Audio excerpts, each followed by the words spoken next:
Primeira carta de Pedro, capítulo 5,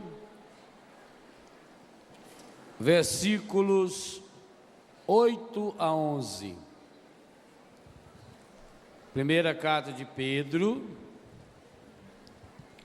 capítulo 5, versículos 8 a 11.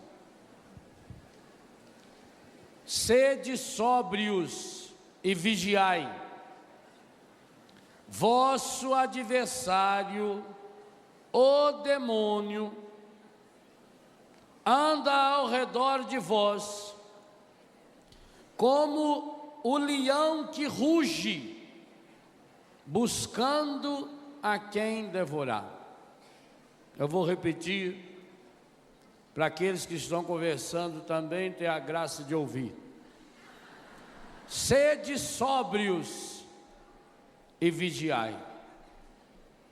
Vosso adversário, o demônio, anda ao redor de vós, como leão que ruge, buscando a quem devorar. Resisti-lhe fortes na fé. Vós sabeis que os vossos irmãos que estão espalhados pelo mundo sofrem os mesmos padecimentos que vós. O Deus de toda graça, que vos chamou em Cristo a sua eterna glória, depois que tiverdes padecido um pouco, vos aperfeiçoará, vos tornará inabaláveis, vos fortificará. A Ele o poder na eternidade. Amém. Palavra do Senhor. Serás inteiramente do Senhor vosso Deus.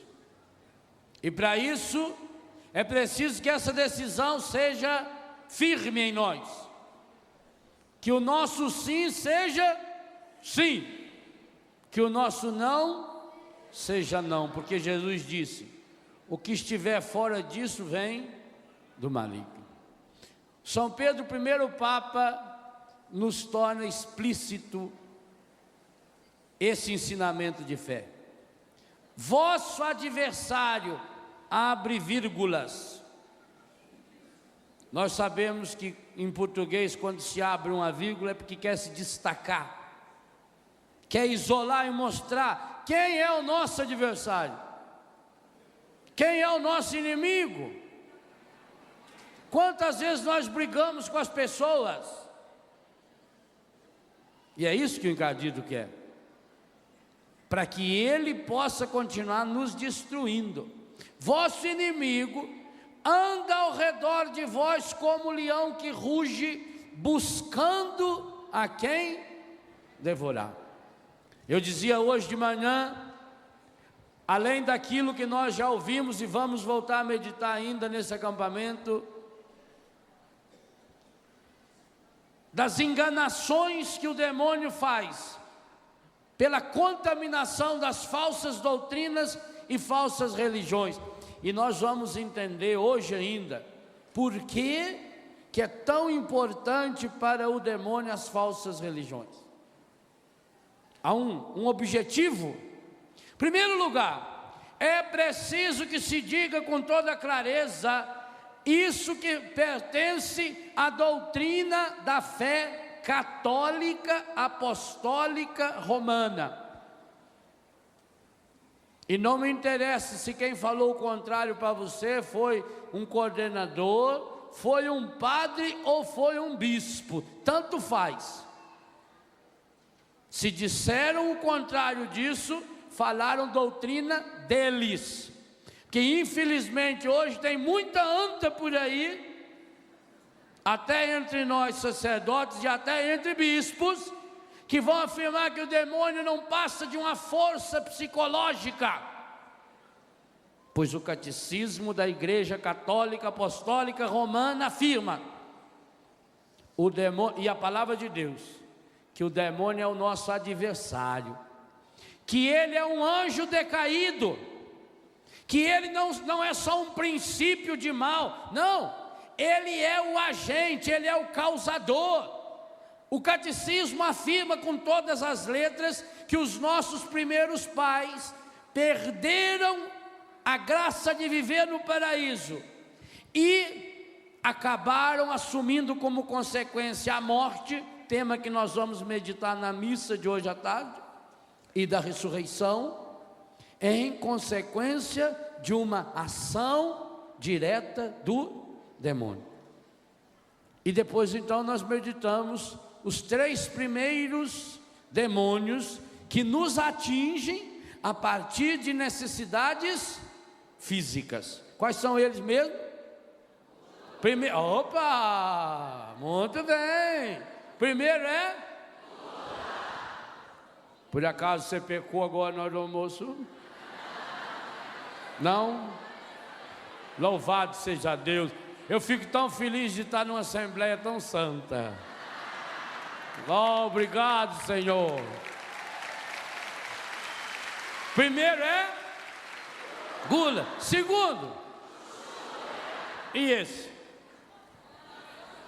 Alguém pecou contra a luxúria nesse intervalo? Não? Tem certeza? Que bom. Não deu tempo? Louvado seja Deus. Nem para o pensamento? Melhor ainda. O terceiro? Cobiça. Aí esse não dava tempo, né? Eu não sei se for lá na barraca de Davi, fica olhando. Não deu tempo nem de sair. Viu? Aguenta firme. Agora nós vamos falar de mais 3 que tentam nos perder. Gente, qual é o objetivo do demônio? Diabolos, não esqueça desse nome mais. Diábolo é aquele que atravessa, diálogo. A gente se conhece através do que fala. Diagnóstico, ó, é o mesmo radical, o mesmo sufixo. É gnose é conhecimento, conhecimento através. Então, diabolos é aquele que coloca-se entre nós. Qual é o contrário de diabolos em português? Símbolos. O que é um símbolo? É algo que me une. Você olha para a bandeira, você lembra da pátria. A bandeira não é a pátria, ela me lembra, ela me liga. Simbólico é aquilo que me liga. O contrário de simbólico, diabólico, é aquilo que me afasta, é aquilo que se atravessa em nosso meio. Então, esse é o grande objetivo do demônio. De manhã nós olhamos 3 dimensões malignas que, através de pecado e de vício, se transformam de fato num poder maligno, gente. Gente, é muito mais do que pura e simplesmente um vício. É aquilo que o catecismo e que São Tiago nos falava. Agora nós queremos olhar 3 manifestações malignas, aonde esse leão tenta entrar em nós, para se atravessar no nosso caminho com Deus, mas tenta fazer isso através da nossa dimensão psíquica. Vamos recordar e dar prosseguimento até chegar no 8º, amanhã, se Deus quiser. Primeiro, o pecado que vira gula. Segundo, luxúria. Terceiro, quarto, qual? Tristeza. Você já parou para pensar na tristeza como um espírito maligno? Vou confessar uma coisa a vocês, eu nunca tinha pensado nisso. Eu sempre achei que às vezes que eu fico triste, eu tenho uma causa. Eu sempre tento descobrir uma causa ou os culpados pela minha tristeza.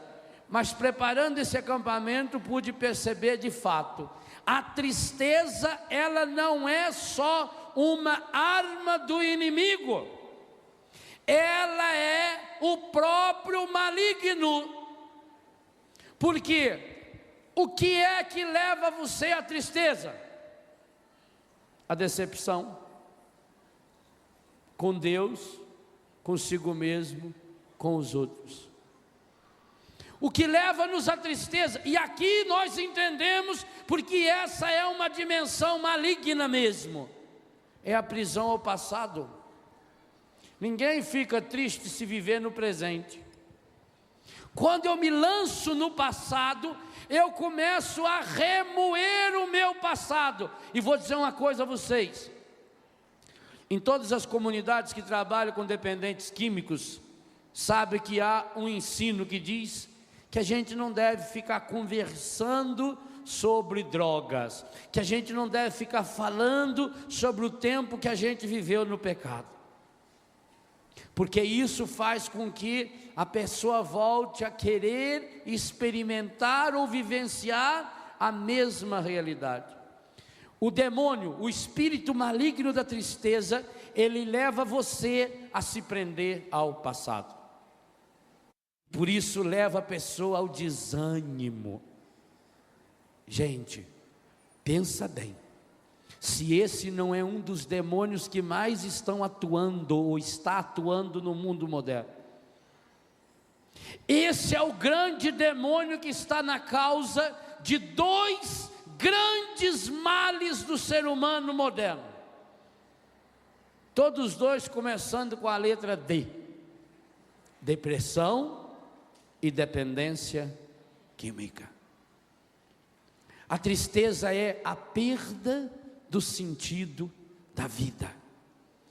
A tristeza é demoníaca porque ela é a ação contrária a Deus. Olha, o que diz o primeiro capítulo da Bíblia, no versículo 31, você que tem a Bíblia, abre rapidinho, é fácil de achar, é antes do Apocalipse, Gênesis 1, é muito fácil, Gênesis 1, versículo 31, o que está escrito aí? Deus contemplou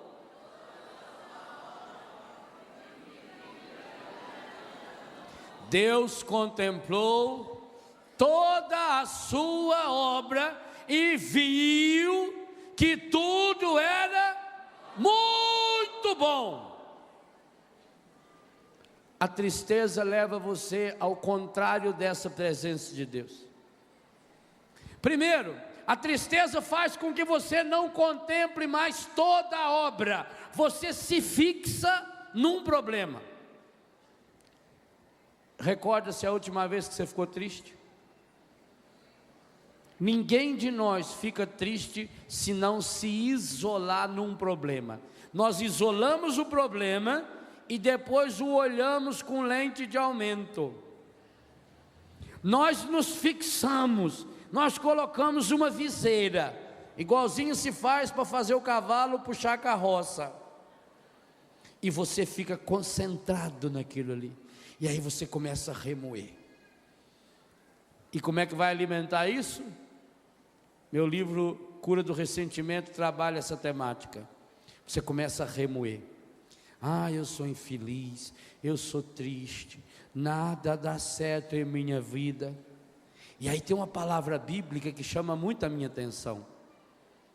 Um abismo, quem se lembra desse versículo? Um abismo, pode falar alto aí, atrai outro abismo ao fragor das suas cataratas. O que significa isso? Quando eu me fecho na tristeza, eu começo a atrair tristeza para mim. Por isso que a gente diz que a desgraça nunca vem sozinha. Meu Deus, por que será que quando uma coisa dá errada, tudo dá errado? Porque no momento em que eu me fecho na tristeza, eu abri uma porta para um demônio específico, o espírito maligno da tristeza. Por isso que o Eclesiástico vai dizer: a tristeza já matou a muitos, e dela não se tira proveito algum. O Eclesiástico já ensinava: manda a tristeza embora do seu coração. Por que será que esse sentimento aparentemente humano, na verdade é uma arma diabólica, que me impede de enxergar a Deus? Porque a tristeza é a concentração da minha atenção, das minhas intenções nas coisas ruins. Você já observou que é essa a grande tática do demônio no mundo? Gente, os grandes canais de televisão fazem o quê? Mostram o que não presta. Vocês imaginam o seguinte: os canais de televisão abertos no Brasil, Globo, SBT, Bandeirante, esses grandes canais de televisão, eles estão ligados às grandes redes internacionais de notícia. Então eles têm por dia aproximadamente 1.500 máquinas dessa aqui, 24 horas filmando no mundo inteiro. Faça a conta: 1.500 câmeras vezes 24 horas, quanto dá? 36.000 horas por dia. Aí eles precisam selecionar o material para fazer o Jornal Nacional, que tem a duração média de 36 minutos. É 0,0001%. Eu tenho 36.000 horas para selecionar 36 minutos. E seleciono o quê? Por quê? Por que só se seleciona desgraça? Porque está a serviço do encardido. Por isso que eu tenho um pouco de cuidado com esses encontros aonde as pessoas querem dar testemunho o tempo todo. Sabe por quê? Porque é uma teologia ratiniana. Viu falar nessa teologia ratiniana? Às vezes o testemunho parece o programa do Ratinho. Padre, eu era homossexual. Oh, aleluia, Jesus. Parece que só dá valor em quem não valia nada. Tem gente que tem vergonha, diz: eu tenho tanta vergonha porque no meu passado eu não tenho nada feio para falar. Como é que eu vou falar que Jesus é o Senhor da minha vida? Porque começa a criar essa mentalidade, gente. Porque nós passamos a valorizar o que não presta. O espírito maligno da tristeza é uma arma que entra no seu coração e passa pelos seus olhos, que faz com que você se torne um especialista em coisas que não prestam. Em todo lugar que você vai, você só vê defeito. Todas as pessoas que você conhece, você só vê defeito. Você só vê o que não presta. E outra, quando a pessoa está impregnada por esse demônio, além dela ver, ela só comenta o que não presta, fala para todo mundo o que não presta, espalha panfletos mostrando o que não presta, porque ela tem que justificar que ela já está completamente dominada por esse espírito maligno da tristeza. E qual é o único jeito de vencê-lo? Nosso Senhor nos ensinou ontem já, na abertura desse encontro: minha alma engrandece o Senhor, meu espírito exulta, pula de alegria em Deus meu Salvador. O que nós éramos convidados na primeira leitura da missa de ontem, que abria esse acampamento: soltai gritos de alegria, filha de Sião. Gente, por que será que quando Paulo e Silas foram presos à meia-noite, jogaram eles lá no fundo do poço, amarrados, bateram neles, deixaram eles pelados, judiaram até não poder mais. E o que eles estavam fazendo na prisão? Pulando e louvando a Deus. E foi por isso que venceram o demônio. Por isso que o demônio não gosta da renovação carismática católica. Ele não gosta. Por quê? Porque a renovação foi chamada a exercer na igreja o ministério do louvor e da alegria. E sabe qual é a minha tristeza? Quantos grupos hoje já estão dominados por esse espírito da tristeza? Quantas famílias dominadas por esse espírito da tristeza? Quantos sacerdotes, quantas vezes eu estou dominado pelo espírito da tristeza? O espírito da tristeza tira as nossas armas de defesa. Hoje a ciência diz que quando a pessoa vai introjectando a tristeza no seu coração, ela perde a sua capacidade imunológica. Facilmente essa pessoa fica doente. Essa pessoa vai começar a ver os problemas com lente de aumento. Essa pessoa passa a olhar para si mesma, e aí ela começa a perguntar: onde está Deus? Se Deus existisse, como é que teria tanta desgraça no mundo? Quantas vezes você já deve ter ouvido alguém dizer assim: quando eu vejo uma criança doente, eu me revolto contra Deus. Quanta gente perdeu a fé na hora de uma desgraça. Por quê? Porque aconteceu um problema? Não. Porque estamos dominados por um demônio terrível chamado espírito e é preciso expulsar esse espírito do nosso coração. A alegria do Senhor será nossa força. Jesus vai nos ensinar no capítulo 15 de São João, versículo 9 ao 11, que a minha alegria esteja em vós e a vossa alegria seja completa. São Paulo vai nos ensinar da carta que escreveu da prisão: alegrai-vos sempre no Senhor. E já preguei sobre esse tema nesse rincão, quando em todas as santas missas o sacerdote convida o povo de Deus a vencer e a derrotar esse espírito maligno da tristeza. Corações ao alto. Demos graças ao Senhor nosso Deus.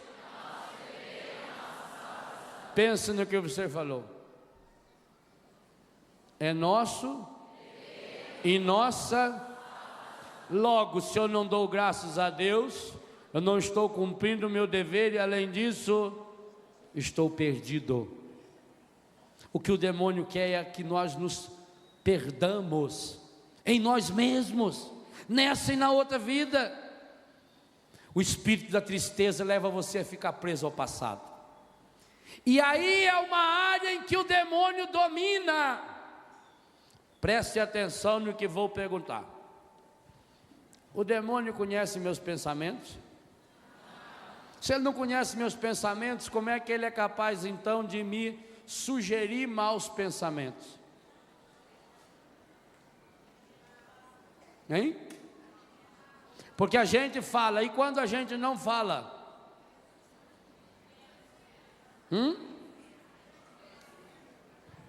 E quando a gente não fala, como é que ainda assim ele descobre, ele é capaz de nos influenciar com maus pensamentos? Se ele não pode entrar em nossos pensamentos, como ele é capaz de nos oferecer maus pensamentos? Por dois modos. Primeiro, ele conhece todo o nosso passado que não foi confessado. Correto? Porque não precisa entrar no pensamento para conhecer. Qualquer pessoa que anda perto de nós vai descobrir o que nós vivemos. E a Bíblia diz que ele, além de perto, ele fica de zóio um tempo inteiro aberto. Ele está só bisoiando, só olhando. Ele está lá com o binóculo dele, regulando ali. Ele não é a cobra que fica escondido no meio do mato lá no paraíso? O passado que eu não confessei está na mão de quem? Deus conhece nossos pecados? Sim ou não? Sim. Deus conhece? O pecado é um mal? Então como é que São Tiago diz que o mal é inacessível a Deus? Se o mal é inacessível a Deus, nosso pecado pode chegar a Deus? Não, gente, é fé da Igreja Católica. Por isso que tem o purgatório. Nós vamos comentar sobre isso na missa, que é para a pessoa purificar, porque no céu não pode chegar nada que seja impuro. O seu pecado é puro por acaso? O meu não é. O meu passa longe de Deus, graças a Ele. Se o nosso pecado não chega até Deus, onde ele fica?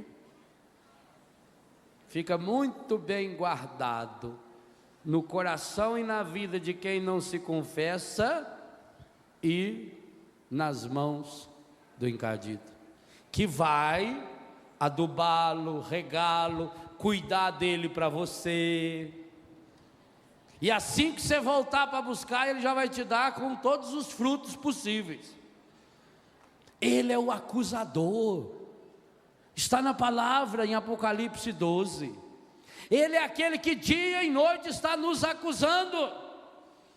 Então, se nós queremos ser livres do espírito maligno da tristeza, nós precisamos com urgência renunciar os pecados cometidos no nosso passado. E na Igreja Católica ninguém tem desculpa de não fazer isso, porque tem um sacramento, aonde você, lembrando-se dos seus pecados, você vai e confessa, e você é absolvido, e sobre os pecados absolvidos ninguém tem poder, nem o demônio. Por isso ele é o pai da ilusão, ele é o pai da mentira.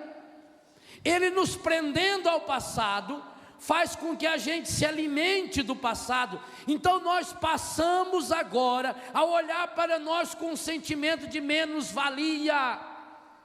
E aqui começamos a ofender seriamente a Deus, porque eu começo a dizer: eu não sou nada, eu não presto, porque eu não dou certo, porque desde pequenininho que eu sofro, porque ninguém gosta de mim. Padre, se eu for contar a minha história para o senhor dar um livro, o tanto que eu sofro. Quando eu era pequeno, a minha mãe não gostava de mim, gostava mais do meu irmão, minha avó não gostava de mim, a professora não gostava. Por que será que ninguém gostava de mim? Porque você é muito chato, já devia ter morrido. Você está só ocupando a moita. Ou não acontece isso com você? Você fica remoendo. E quando a gente fica remoendo o passado, vem a tristeza. E quando vem a tristeza, nós alimentamos o passado. E aí nós não enxergamos as coisas bonitas que Deus nos dá. É como quando a gente está resfriado. Você está resfriado, tem uma mesa farta, não tem vontade de comer. Quando você tem dor de dente, você tem vontade de comer doce? Não quer nem chegar perto. A pessoa oferece uma rapadura para você. Você aceita um pedaço? Quer um pedaço de rapadura? Não. Pois eu estou lá com aquela panela desse tamanho. Aqui já está cabendo. No começo cabe aquela sementinha de goiaba.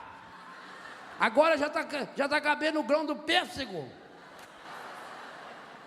Quer rapadura? Não, obrigado.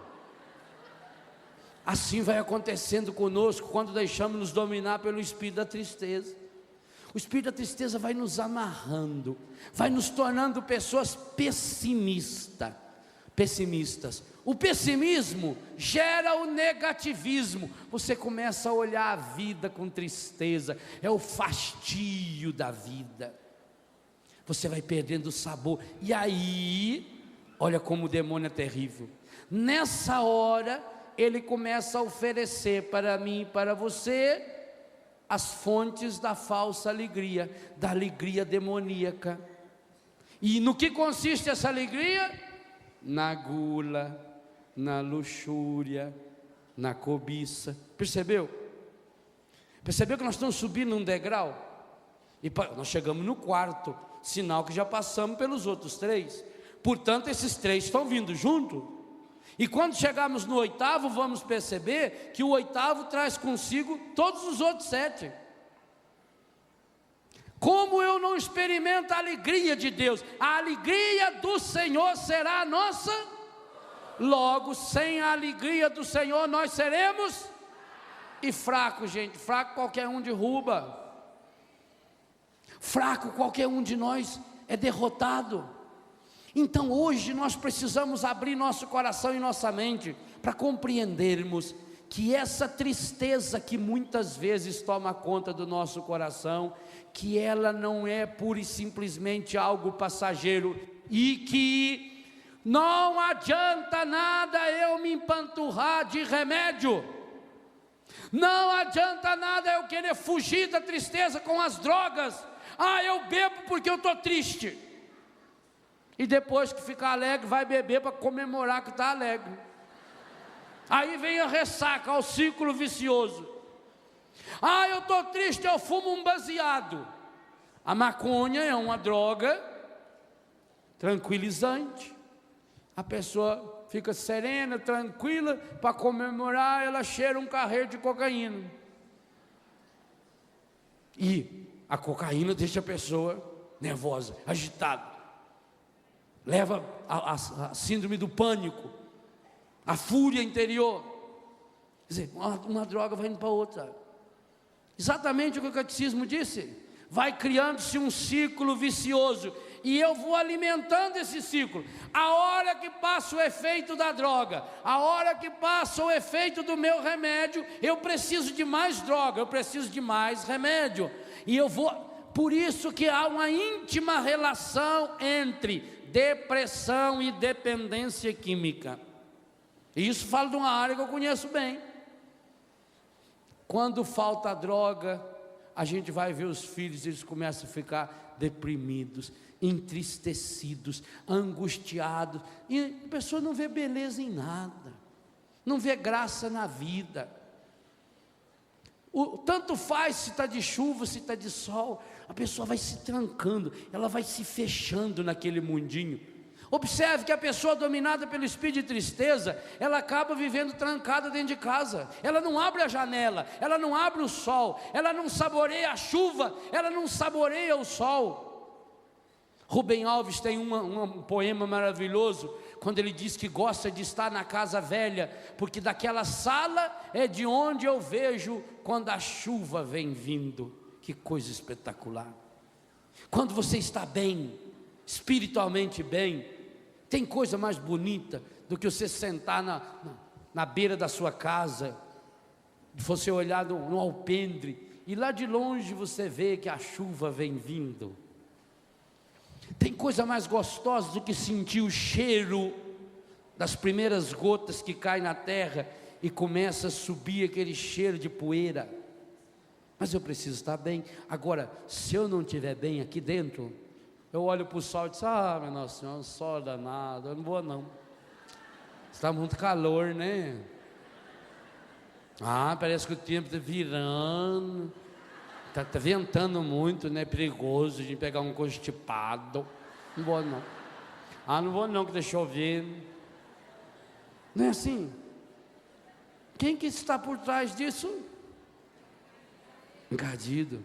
Porque ele se coloca entre eu e Deus. Deus está fazendo o possível e o impossível para ver se levanta você,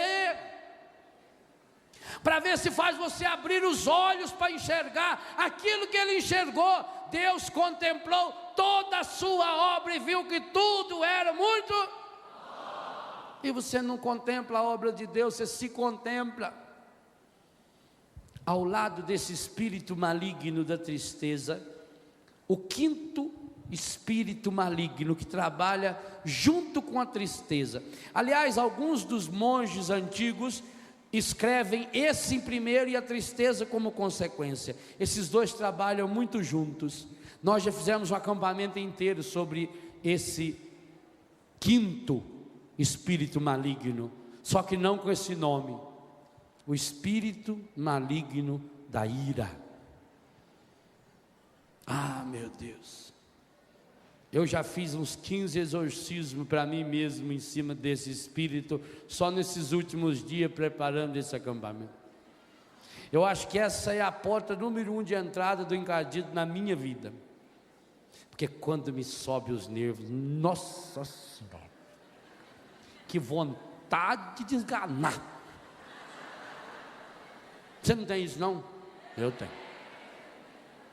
O que deixa a gente nervoso? Você já percebeu que tem coisas que deixam você nervoso, mesmo que não faça mal nenhum para você? Por exemplo, uma criança chorando.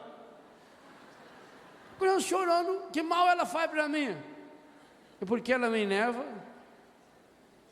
Eu comecei a pensar, por que será que alguns não se enervam com isso e eu me enervo? É duro a gente ter que descobrir na gente que nós estamos abrindo portas ao demônio. Efésios 4, 26, 27, que o sol não se ponha sobre o vosso ressentimento, não deis lugar ao demônio. Que a ira não é só uma porta de entrada para o demônio, como eu explico no livro A Cura do Ressentimento, mas que é o próprio espírito maligno, que é uma manifestação concreta do demônio. Quantos de nós estamos contaminados por esse espírito maligno? Daquela coisa que nos irrita com facilidade. Gente, quantos de nós vamos precisar fazer muitas vezes? Eu hoje sei, essa é uma das minhas batalhas espirituais. O mau humor. À toa. Só porque alguém fez uma coisa que você não queria. Só porque você se decepcionou. Só porque uma coisa saiu ao contrário. Só porque não saiu conforme eu tinha programado. Meu Deus do céu, quem é que diz que a vida tem que ser programada por aquilo que eu acho que deve ser? Quanto tempo de Deus nós perdemos porque deixamos o mau humor entrar dentro de nós? E no livro eu explico o que a ciência moderna fala hoje para nós. O mau humor se torna de fato uma porta de entrada para inúmeras enfermidades, para inúmeras doenças. Todo o nosso sistema nervoso central, especialmente o simpático, a área do nosso sistema nervoso, que nos defende, que nos coloca em posição de alerta, ou corre ou enfrenta. Todo ele é influenciado por esses dois espíritos malignos que trabalham ali: tristeza e ira. A ira se transforma em rancor, a ira se transforma em raiva. Gente, quantas pessoas que chegam a ser possuídas por um espírito de ira, que vira fúria. Quantos assassinatos são cometidos nesse instante? Como é que você vê a reação de uma pessoa diante de situações que outras pessoas reagiriam até com uma certa naturalidade? Mas a pessoa é tomada por um espírito que a domina, que a tira. Sabe quando a gente diz assim, eu fiquei fora de mim? Quer dizer, o povo diz, eu fiquei fora de si. Fora de si é legal, né? Eu fiquei fora de si. Claro que ficou, O ruim é quando você fica fora de si. Então eu fiquei fora de mim. Quando a gente fica fora da gente mesmo, fora de si mesmo, quando a gente não consegue dominar uma situação, nessa hora a gente percebe que o nosso corpo também trabalha assim, que a gente vai ficando enervado, aquilo vai irritando, você vai aguentando, E aí parece que o diabinho, ele gosta, ele sabe qual é o nosso ponto fraco. E como é que ele sabe, se ele não conhece o nosso pensamento?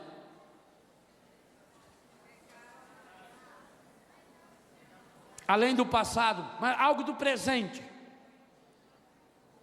Como é que ele pode me tentar agora, se ele não conhece o meu pensamento, com uma tentação do presente, que não tem nada a ver com o meu passado? O passado ele sabe porque eu sei. E ainda, se eu não confessei, eu guardei segredo para ele. Eu conto para ele. Sabe como é que a gente conta para o demônio? Pelo jeito que a gente olha, Lá na apostila de Betânia, para os nossos consagrados, tem um tópico que diz que os nossos filhos são especialistas no olhar. O menino chega lá em São Paulo, ele chega num boteco, ele quer droga. Ele não chega lá pedindo: "Ô, alguém tem droga para vender para mim?"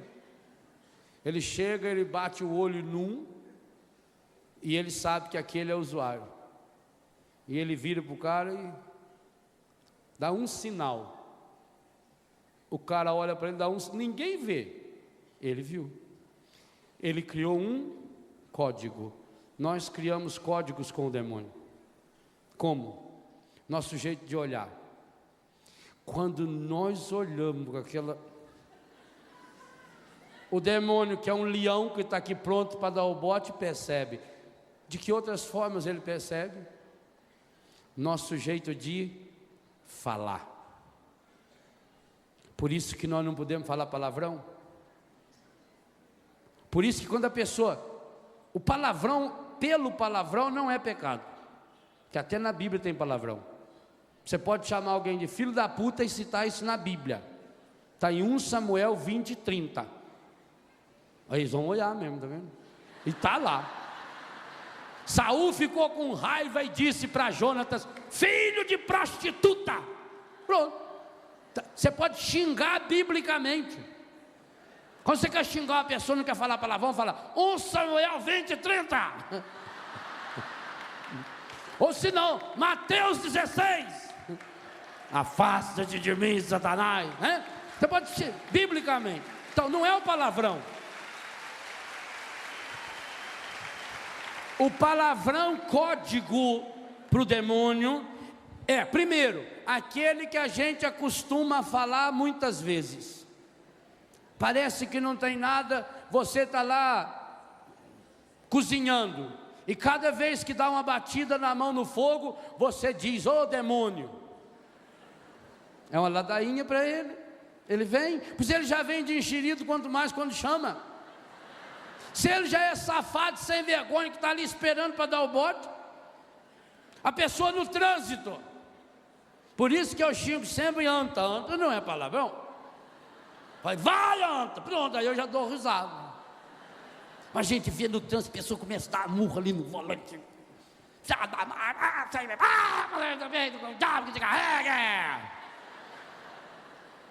Aí quando a pessoa fala: "Vai que o diabo te carrega", ele diz: "Eu estou carregando você, querido. Eu não posso soltar você, senão você cai."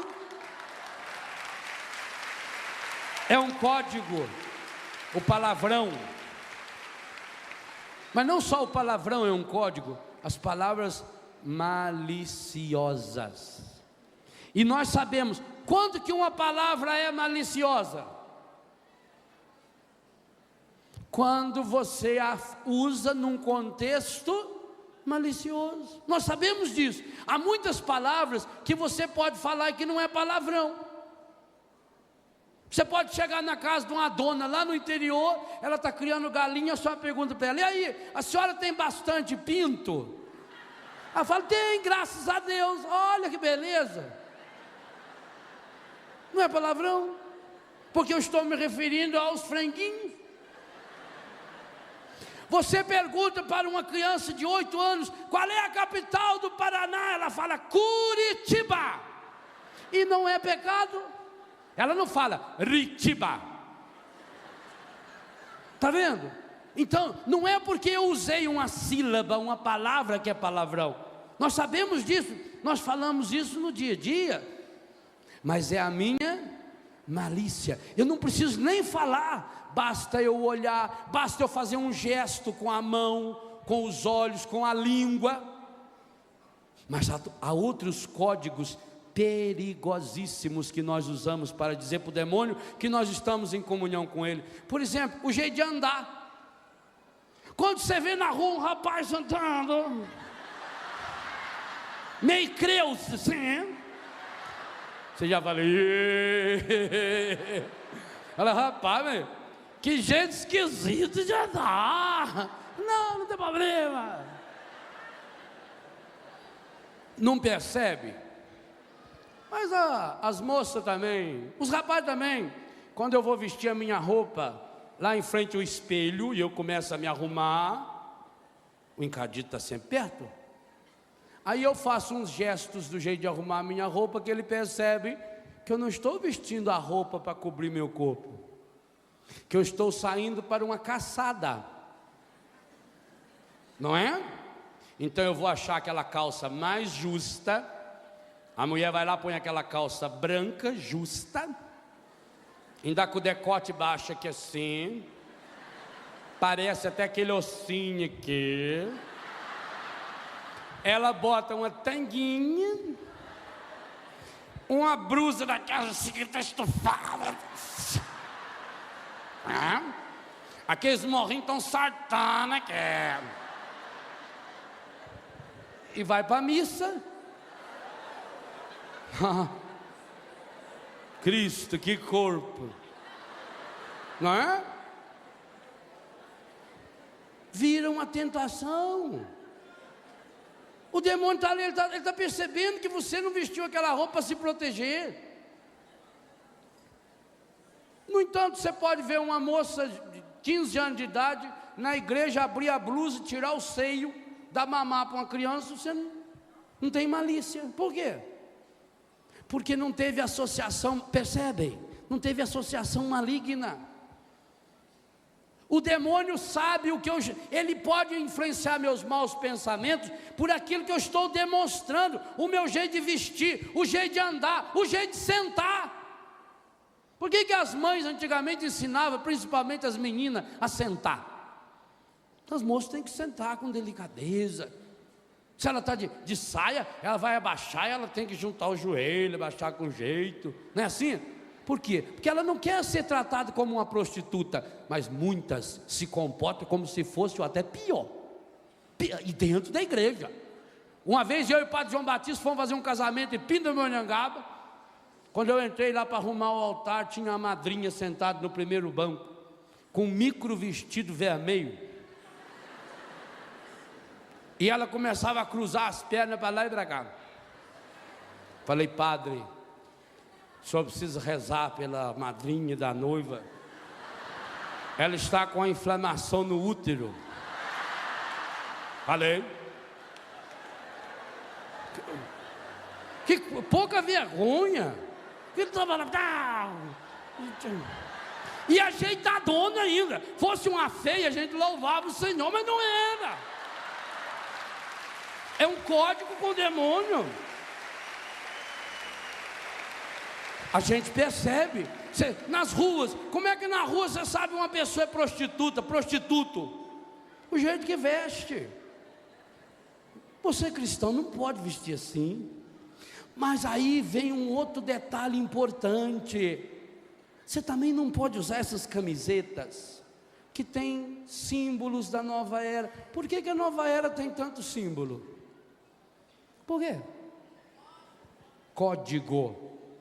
Para que o demônio fique sabendo que você pertence a ele, que com você ele tem trânsito livre. Por isso ele fica feliz quando você pendura um colar da nova era, quando você põe uma camiseta que tem desenhado lá aquele branco, aquele preto, o yang, o yin, não sei das quantas, porque aí ele sabe que você é sexualmente livre. Homem com homem, mulher com mulher, tanto faz. Ele vai percebendo a simbologia da sua roupa. E quantos de nós quantas mães estão comprando roupinhas para o seu filho com o desenho do Mickey, da Minnie, coisinha bonitinha, faz festinha de aniversário e os filhos tudo com aquela orelhona do Mickey. E o demônio está muito feliz, porque sabe que isso é um símbolo gay, é um símbolo homossexual, e por isso hoje está lastrando tanto. Percebem, meus irmãos, minhas irmãs? É hora de acordarmos. Por isso o demônio não gosta de ver jovens vestidos camiseta aí com Jesus, PHN, castidade, vida nova. Não. Ele vai dizer para você: isso é bobagem, não usa essas coisas não. O que tem? O que tem você usar esses símbolos da nova era? O que tem você fazer umas tatuagens no corpo? Gente, por que a tatuagem é tão usada pelo demônio? Porque é uma forma de... a Bíblia diz que nós estamos tatuados na mão de Deus. A Bíblia diz isso com todas as letras. Eu falo isso no livro Seja Feliz Todos os Dias. Como nós não podemos estar tatuados na mão do demônio, ele quer estar tatuado em mim e em você. Por isso que você pode ver, eu vejo pelos nossos filhos que fizeram tatuagem quando estavam na rua na droga. 99% das pessoas que têm tatuagem tem ao menos um símbolo demoníaco gravado no corpo. E um dos nossos filhos, não sei aonde aí, qual caso eu vi há poucos dias, ele tem uns 10 demônios gravados no corpo. É Curitiba? Lá em casa, Curitiba. Quem? Miguel. Uns 10 demônios. Gente, aqui tudo demônio, tudo. Que demônio terrível, bruxinha. Todos esses símbolos da nova era. Quer dizer, começa com o quê? Um tribal. O tribal já é um primeiro símbolo demoníaco. Depois vem teia de aranha. Depois vem aquele coringuinha. Depois tem uma diabinha lá que é famosa, não sei como é que ela chama. Sabe o nome da diabinha lá? Aquela diabinha que eles usam. Quase todos os nossos filhos têm uma diabinha desenhada no corpo. E depois, uma diaba mesmo, uma medonha lá. Hipotenusa, sei lá como é que chama aquilo. Quem? Merluza. Vocês estão sabendo, mundo bem, parabéns, né? Enfim, com o tempo o corpo está todo marcado. E nós ouvíamos hoje o texto dizer que você não pode fazer incisão no seu corpo. Ou não sabeis que o vosso corpo é templo onde habita Deus? Pelo espírito maligno da ira e da tristeza, o demônio vai nos amoldando as coisas externas, e nós vamos tornando-nos outdoor do demônio. Por que que algumas marcas de roupa, que nós sabemos que hoje são consagradas, não, essa palavra está errada, consagrado só se for para coisa santa, roupa que estão reservadas, que estão contaminadas. Porque essas pequenas tatuagens que vêm de sorvetinho, de picolézinho, e que a criançada começa a fazer, e porque a criança fica tão irritada, porque a criança fica tão nervosa, chicletes, bala, aí cai, por exemplo, na questão do piercing, que é uma marca. Eu já falei que quem inventou o piercing foi o peixe que fugiu da pescaria, né? Ele rebentou o anzol, e aí ele chegou lá embaixo, os outros falaram: nossa, o que é isso? Você parece que foi pescado. Não, isso eu inventei, agora é moda, é piercing. Aí começou a fazer. É código, porque o demônio, como ele não pode entrar no meu pensamento, entendam a gravidade, gente. Porque se a gente não entender a gravidade, nós não vamos brigar contra ele. E nós temos que brigar contra ele. Se há alguém que você tem que estar disposto a brigar, é o demônio. E com um detalhe: o bicho é forte, o bicho é safado, o bicho é sem vergonha, o bicho é ordinário desde pequeno. Eu tenho que estar muito forte para vencê-lo. E digo uma coisa a você: por mais forte que seja eu ou você, ou nós nos unimos, ou nós seremos derrotados. Isso é terrível. Por que que ele semeia divisão? A ira é um princípio de divisão.